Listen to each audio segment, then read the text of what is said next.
Hello, if I can help anyone see the water, this is coming from the water heater right over here. And as you can tell here, it has a pressure release valve, the one bad on it. It was leaking from the top, from here. This is a pressure release valve, and it's all corroded. It's a thermostat too, so when it gets really hot, it let the pressure off, or the water heater. I try to use this to release it because this is well over here, but it didn't want to work. I guess I didn't know how to do it, and it uses this pipe here, and the valve goes right here. And what I had to do was cut it. You can use a grinder like this one here, and I went ahead and cut it.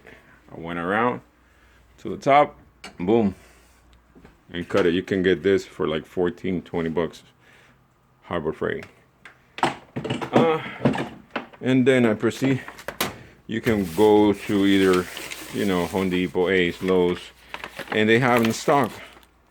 It's a brand new valve. It says Universal TP Relief Valve. Mine is a little shorter than this one, as you can tell. See, this one is a little longer here, but what I'm gonna do is I'm gonna raise up the pipe a little bit like that and put it on. That's why I took it from there, so I can use it. And because I cut the pipe, so you need to buy one of these ends, so this one here, so you can put the pipe. This is for PVC or for brass pipe.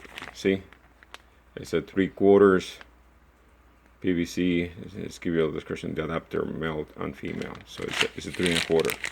So I just gotta hook it back onto this here. It's just like that, and plug it in.